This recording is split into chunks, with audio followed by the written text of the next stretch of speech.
Hello everyone, welcome to Inconvenient Truths. I'm your host, Jennifer Zheng.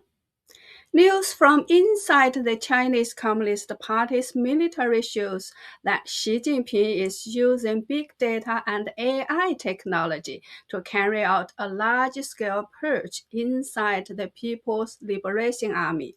The goal is to find people connected to former Central Military Commission Vice Chairman Zhang Youxia, who was arrested in January this year. Many people are asking this question.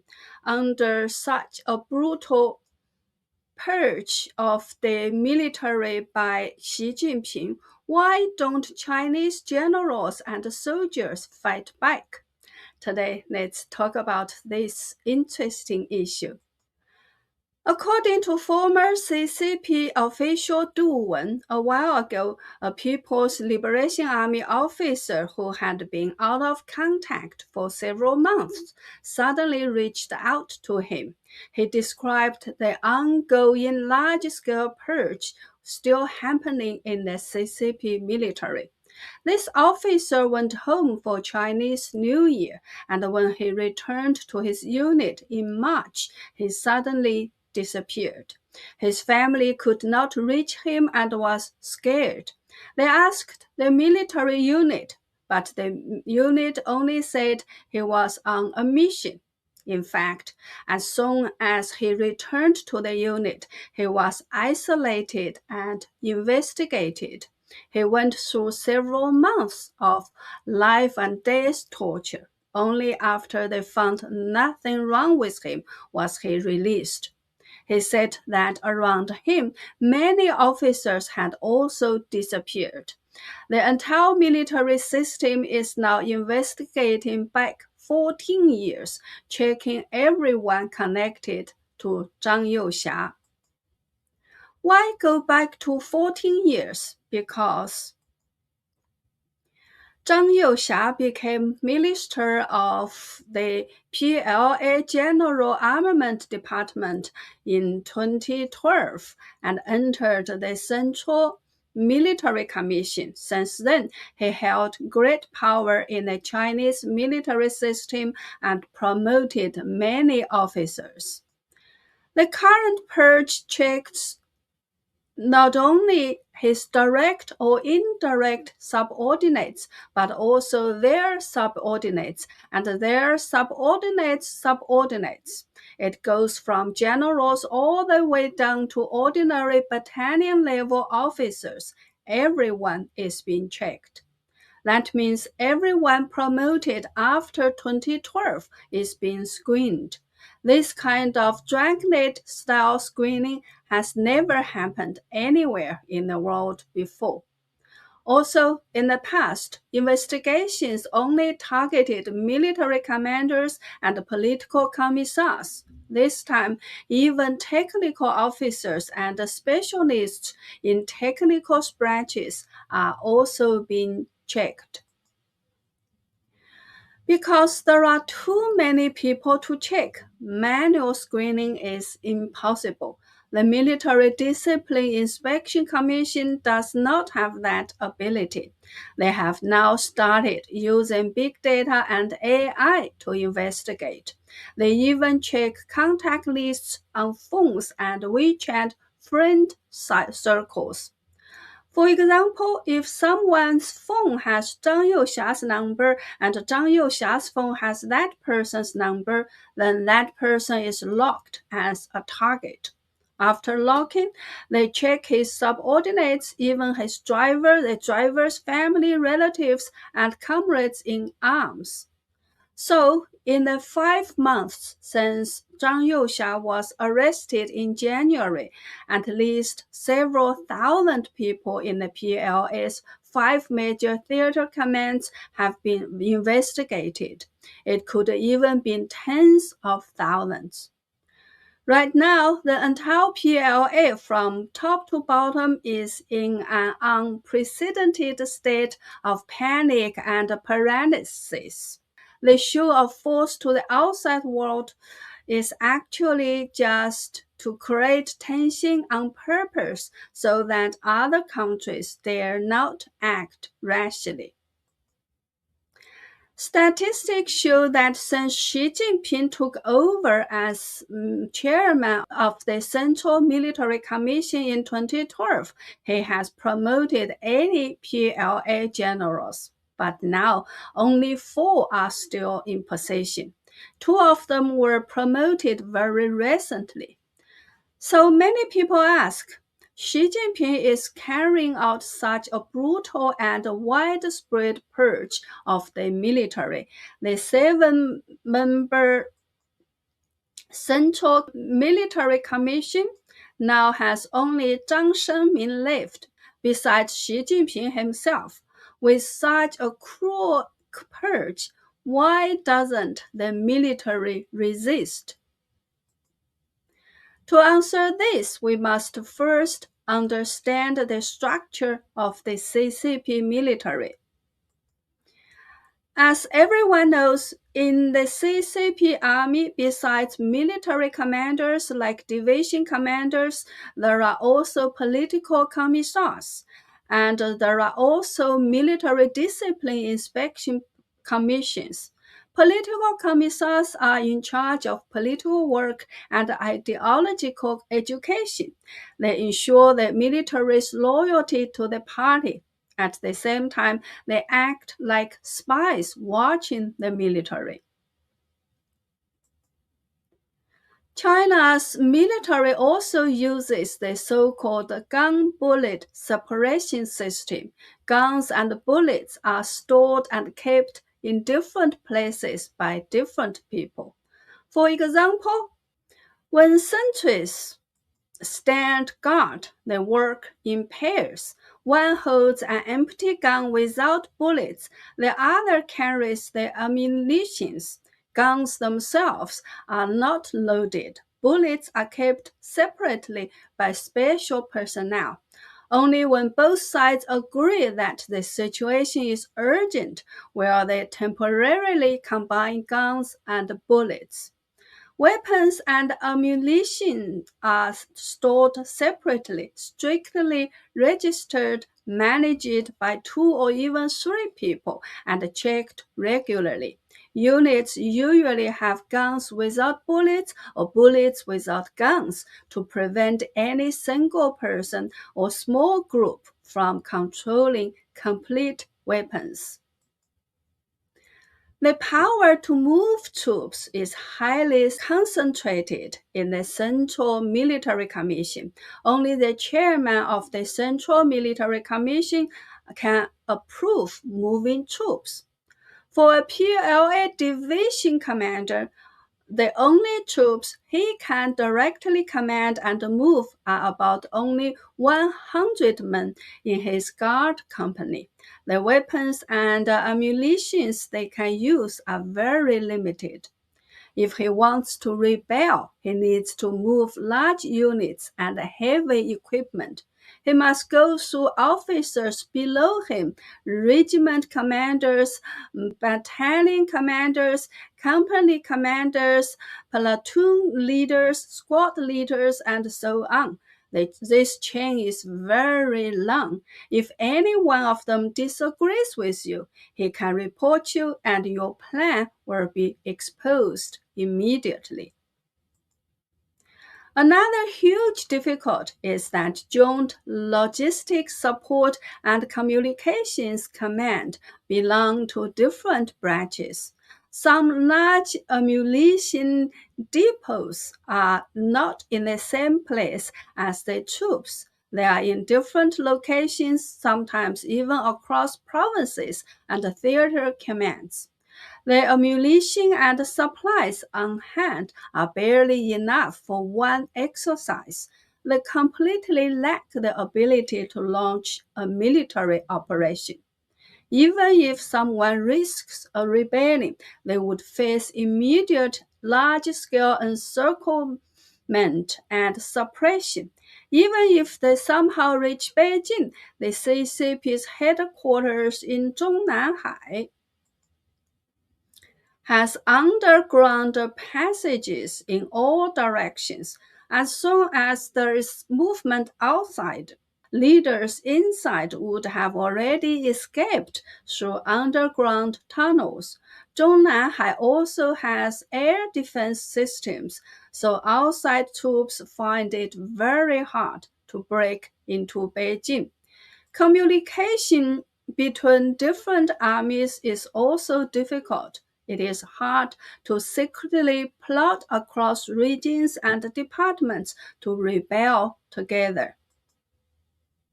A PLA general said that there are only two possible ways to succeed in rebellion. One is an uprising inside the CCP's Central Guard Bureau. If they take action, the success rate is 100%.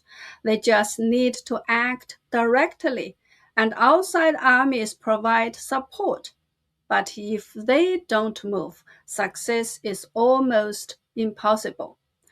The second possibility is if Xi Jinping dares to inspect the troops, then generals or soldiers can risk their lives to take actions. In that case, it might succeed. That is why after Xi Jinping arrested Zhang Youxia and Joint Staff Chief Liu Zhengli in January this year, he no longer dares to inspect the troops. In past years, he would visit troops for Chinese New Year greetings. This year, he sat alone in military commission buildings in Beijing and greeted the troops through video. According to Du Wen, from what he learned inside the CCP military, 60% of soldiers and over 80% of generals sympathize with and support Zhang Youxia. Only a small part firmly supports Xi Jinping. However, because of the military system, it is extremely difficult for the army to rebel. But no matter how tight the surveillance and system arrangements are, there may still be loopholes.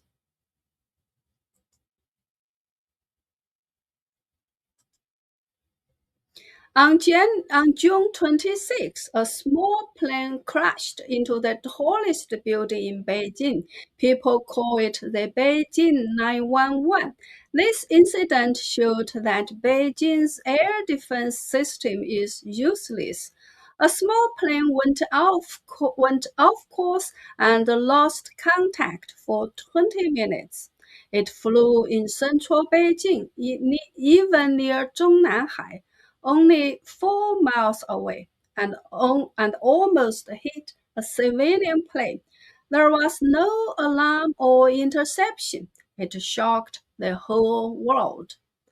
There are also rumors that the air defense system actually detected the plane, but no one dared to decide what to do.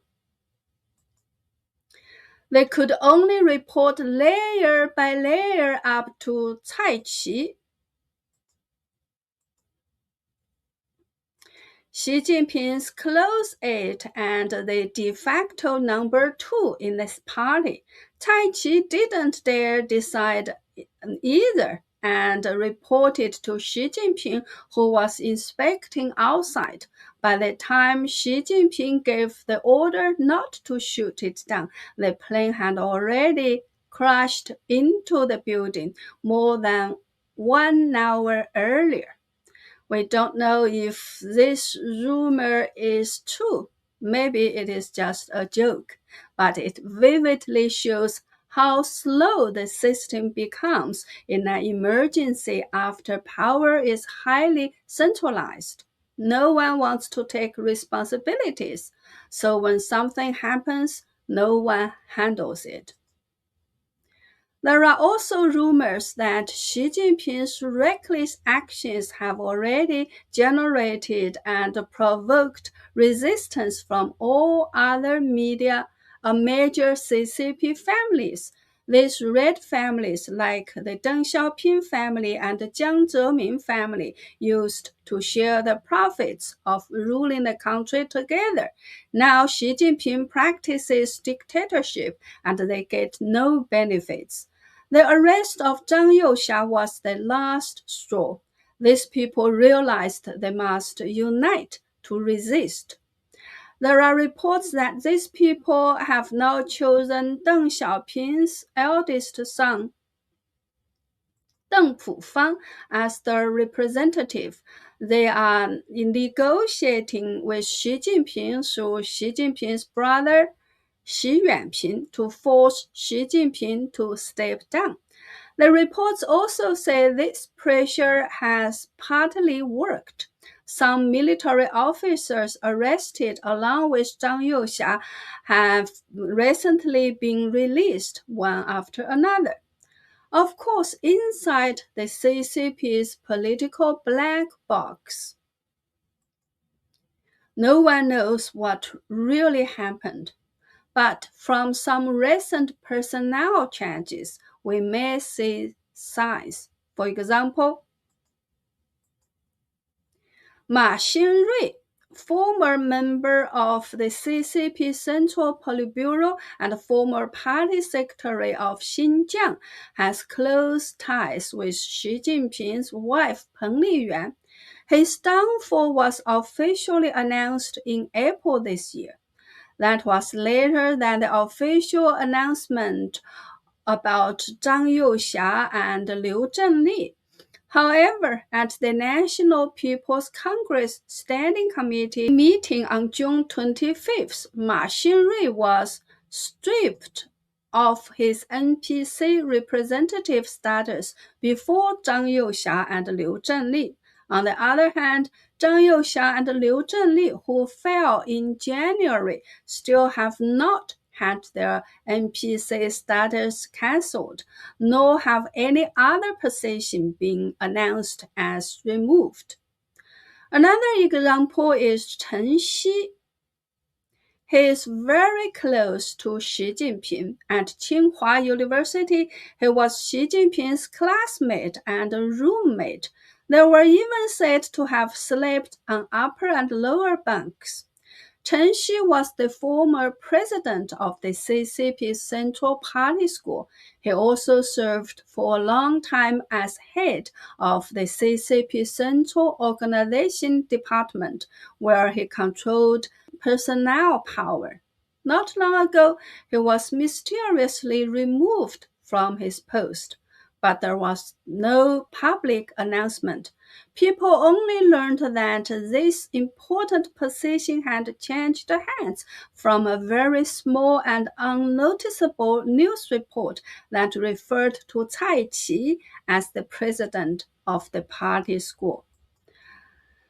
There are online claims that Chen Xi's status has fallen off a cliff. It is said that he dropped from the deputy state level to the deputy department level. That would be like returning to the rank he held 26 years ago. And the recent CCP celebration of the 105th anniversary of the party's founding, Chen Xi also did not attend. That is also very abnormal. There have been many other unusual personnel changes too. So the power struggle within the top level of the CCP may be happening fiercely, but on the surface, to protect the CCP system and save face, everyone maintains the false appearance that everything is fine and peaceful. In this fierce internal struggle, who will fall first? We can only wait for time to tell us the answer. Maybe we won't have to wait too long to see the result. Well, that's all for today. Please like and share this episode and leave a comment to help our voices go further. Please also visit my website at jenniferzengblog.com to become a member or make a donation to support us so our voice can reach more people. Tomorrow is America's 205th birthday. As a proud new US citizen, I have a lot to say. So I have made a video and I will release it at 9 o'clock tomorrow morning. Please tune in. Thank you. Happy Independence Day to my fellow Americans. Have a nice weekend, everyone, and see you next time.